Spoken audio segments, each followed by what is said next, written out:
స్వాగతం సుస్వాగతం అండి. తల్లిదండ్రులకి స్వాగతం సుస్వాగతం. ఈరోజు ఏ టాపిక్ గురించి అంటే మనకు తెలిసిందే. లాస్ట్ టైం కూడా పెట్టుకున్నాం, మళ్ళీ ఈసారి కూడా ఇచ్చారన్నమాట గవర్నమెంట్. ఎందుకంటే ఎన్నిసార్లు ఎందుకు చేస్తున్నారని డౌట్ రావచ్చు, నాకే వచ్చింది.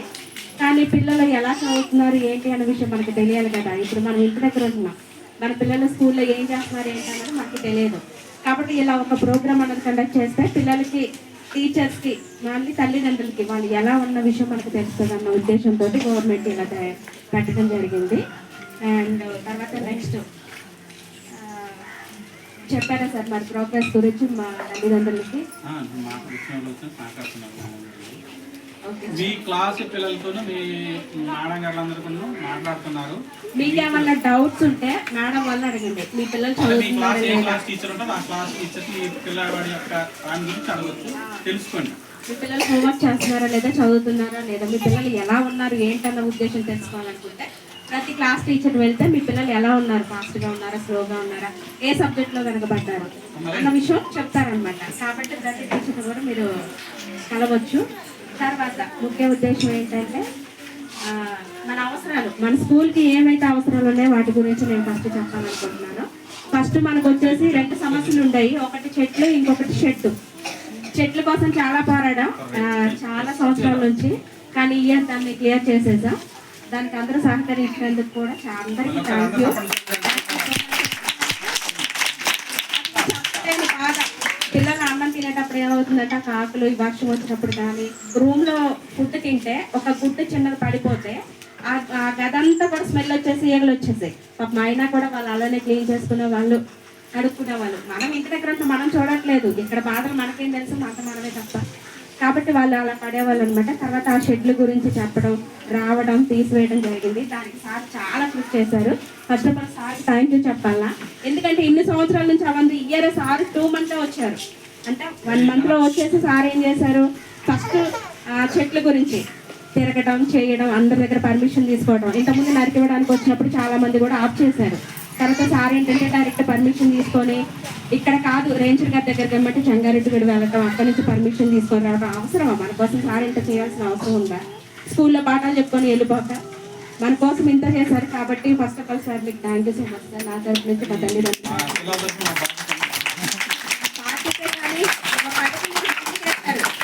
బాధ్యత కాదు అని అంటారు, మీరు బాధ్యత తీసుకున్నారని మేము అంటున్నాను సార్. అందుకే మీకు థ్యాంక్ యూ చెప్తున్నాను. ఇంకొక సమస్య ఏంటంటే షెడ్. తినడానికి లేదు, వండడానికి అయితే అవి సరిపోతున్నాయి. మరి పిల్లలు తినడానికి మన ఇంటి దగ్గర అయితే మన పిల్లలకి రూమ్లో కూర్చోబెట్టి పెడుతున్నాం. మరి పాపం మనం చూడటం లేదు, కానీ పాపం వీళ్ళు చూసి వీళ్ళు బాధపడిపోయారు. కాబట్టి ఫస్ట్ అడిగ్గా ఎవరో ఓల్డ్ స్టూడెంట్స్ కండక్ట్ అయితే వాళ్ళు మా వంతు సహాయం మేము చేస్తామని చెప్పారు. వాళ్ళ దగ్గర నుంచి కొంత అమౌంట్ గ్యాదర్ చేశారు. తర్వాత పేరెంట్స్ కూడా చాలా మంది అమౌంట్ ఇచ్చారు. అడగంగానే ఫస్ట్ వాళ్ళ ఇంటికి వెళ్ళి నుంచోగానే అర్థమైపోయి పాపం వాళ్ళకి ఎంత అమౌంట్ ఉంటే అంత ఇచ్చారు. కాబట్టి వాళ్ళందరూ కూడా నా తరపు నుంచి ధన్యవాదాలు.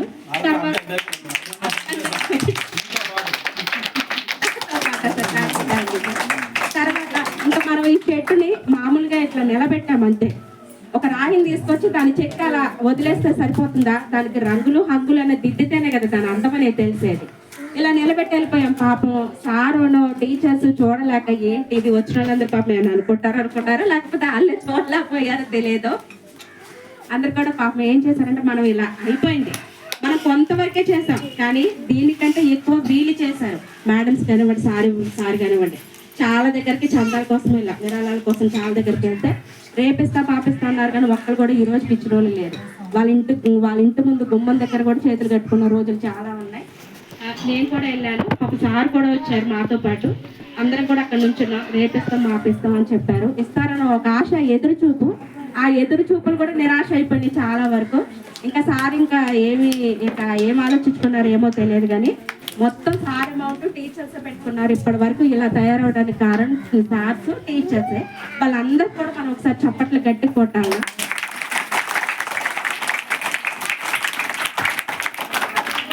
ఎందుకు అని అంటే, ఇప్పుడు మనం అనుకున్నాం ఒక 5 minutes కదా మా పిల్లలు అన్నం తినేది, ఏమైతుంది అని అనుకున్నారు. కానీ వాళ్ళు అలా అనుకోలేదు. వాళ్ళ శాలరీలో నుంచి అమౌంట్ తీసి మనకి ఇచ్చారు, మన పిల్లల కోసం ఖర్చు చేశారు. రేపు మాపు వాళ్ళు మామూలుగా వెళ్ళిపోవచ్చు, అవునా కదా? వాళ్ళు ఇక్కడే స్థిరపడిపోతారు అన్నది లేదు కదా. వాళ్ళు జాబ్ పర్పస్ మీద ఎక్కడికైనా వెళ్ళిపోతారు. అయినా కూడా వాళ్ళ పిల్లలకి ఎంతో కొంత సాయం చేయాలి అన్న ఉద్దేశంతో పాపం ప్రతిదీ కూడా సార్ అయితే ఇటుక దగ్గర నుంచి, ఈసుక దగ్గర నుంచి, మట్టి దగ్గర నుంచి మొత్తం మళ్ళీ ఏంటి ఇంటికి కూడా వెళ్లకుండా 9 వరకు ఇక్కడ ఉండేవాళ్ళు. సార్ బాధలు ఏంటో మాకు తెలుసు, ఎందుకంటే దాంట్లో మేము కూడా పాలు పంచుకున్నాం కాబట్టి. థ్యాంక్ యూ సార్, ఎంత మంచిగా దీన్ని తయారు చేసినందుకు థ్యాంక్ యూ సో మచ్. ఇంక ఇదే కాదు, ఇంకా మనకి చాలా అవసరాలు కూడా ఉన్నాయి. ఇంకొకటి ఏంటంటే ఇప్పుడు మాట్లాడడానికి మైక్ ఇది అన్నది మనం తీసుకొచ్చుకున్నాం, దీనికి రెంట్ పే చేయాలి ఇప్పుడు.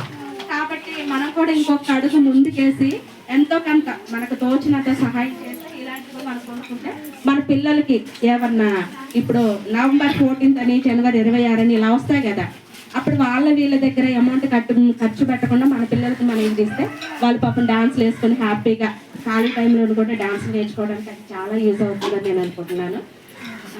అది నేను అడుగుతున్నాను. ఇంకా తర్వాత ఏంటంటే ఈ మెస్ వాళ్ళు చెప్తారు మేము ఇస్తాము అన్నట్లు. ఇస్తే దేవుడి కృప, లేకపోతే ఇక ఎవరో ఒకరు విరాళానికి వెళ్ళడానికి మీరు కూడా ఒక అడుగు ముందుకేయండి. ఎందాక సారు నేనే తప్ప ఇంకెవ్వరూ రావట్లేదు. ఇప్పుడు ఎస్ఎంసీ సభ్యుల కింద నుంచున్నామంటే సరిపోదు, మన బాధ్యత కూడా ఉండాలి. ఆ బాధ్యతలో పాలు పంచుకోనప్పుడు ఎందుకు నుంచోవడం అవసరం అంటారా? కాబట్టి నుంచుంట ప్రతి ఒక్కరు కూడా దయచేసి సార్ ఫోన్ చేసినప్పుడు రెస్పాండ్ అవ్వండి. అయ్యి సార్ మేము కూడా వస్తాం మీతో పాటనండి. ఒక్క చేతితో చప్పట్లు కొట్టలేక 2 చేతులు కలిస్తేనే చప్పట్లు. ఎందాకని ఒక్క చేతితో మేము కొట్టుకున్నాము, ఆ కొట్టినా కూడా బాగట్లేదు ఆ చప్పట్లు. కాబట్టి మీరు కూడా ఒక చెయ్యి వేస్తే ఆ 2 చేతులు పెట్టి చప్పట్లు కొట్టుకుని ప్రతి ఒక్కరి దగ్గరికి వెళ్దాం. ఇప్పుడు ఒకరు ఇద్దరు ఉంటే ఎవ్వరు కూడా ఇవ్వరు డబ్బులు. ఒక 4, 5 అంత కనిపిస్తే ఒక మా కోసం వచ్చారా వీళ్ళు మొహమాటంగానే ఇస్తారేమన్న ఉద్దేశంతో ఎంత మళ్ళీ ఫోన్ చేసినా కూడా ఒక్కళ్ళు కూడా అసలు నాకు బట్టిందా బాధ అనుకున్నారు, మాకే బట్టింది బాధ. ఓకే, ఇంకేం ప్రాబ్లమ్స్ ఉన్నాయి?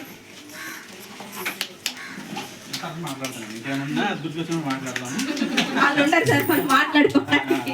థ్యాంక్ యూ, నాకు ఈ అవకాశం ఇచ్చినందుకు ప్రతి ఒక్కరు కూడా థ్యాంక్ యూ సో మచ్.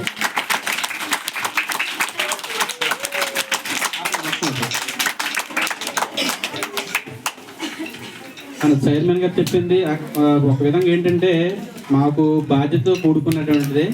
ఎందుకంటే మన ఇల్లు అయినా మాకు ఈ బడి అయినా ఒకటే. ఎందుకంటే పిల్లలు ఇంతకాలం చక్కగా వాళ్ళు ఉన్నారు అంటే కనీసం భోజనం చేసేటప్పుడు కూడాను ఇబ్బంది పడుతూ ఉంటే చూడలేకపోయాం మేము. అది మెయిన్. ముందు మనము దానికి తోడుగా ఏంటంటే నాకు క్లాస్ రూములు లేవు. మేము 5 టీచర్స్ ఉన్నాము, ఉన్నవే 2 క్లాస్ రూములు. ఒక్కొక్క క్లాసులో ఇప్పుడు చూడండి మనం ఇక్కడ ఉన్నాము, ఒక పక్కన వీళ్ళే మనం మాట్లాడుతున్నాం, వీళ్ళ పని వీళ్ళే. అలాగే 2 క్లాసులు నడపడం అంటే అది చాలా కష్టం. ఒకే రూమ్లో 2 క్లాసులు మనం నడపలేము, అది చాలా కష్టం అన్నమాట. అందుకని ముందు భోజనం సర్వసంగతి, మాకు క్లాస్ రూమ్ కావాలని చెప్పేసి మేము అనుకున్నది. అదృష్టం ఏంటంటే ఆ ప్రాజెక్ట్ ముందే మీరు డిజైన్ చేసుకుంటున్నారు, మనకి షెడ్ కడదామని చెప్పేసి. మీ సహకారం వల్ల అయ్యింది. ఇప్పుడు మాకు 2 క్లాస్ రూమ్స్ ఏర్పడ్డాయి. మనం ఎప్పుడైతే ఇది వేసామో వెంటనే మన గవర్నమెంట్కి తెలిసిందో మరి ఏదో తెలియదు నాకు, వెంటనే అవి మొన్న వేసారు. చూడండి మీ వెనకలు ఉన్నాయి. నేను పెయింట్ వేద్దాం అనుకున్నాం, మా మేడం గారు కూడాను కలర్స్ కూడా తెచ్చి రెడీగా ఉన్నారు. మాస్టర్ మీరు వేస్తారు, మేము వేసేయమా కలర్స్ కూడా తెచ్చున్నారు ఇది రంగు వేయడానికి. మేడం గారు ఆగండి నువ్వు తడపాలి చేద్దామంటే ఒకరోజు ఆదివారం వచ్చేసారు వాళ్ళు. వచ్చేసి అవి పెయింటింగ్ పిల్లలకు కావాల్సినవి మేము ఎక్కడెక్కడ వేయాలని చెప్పేసి వాళ్ళు వేసేసి వెళ్ళిపోయారు. నేను బోర్డు కూడా బిగిద్దాం అనుకున్నాను. మళ్ళీ ఈ వెనక్కి వెళ్ళిపోతే ఒకసారి గవర్నమెంట్ వచ్చింది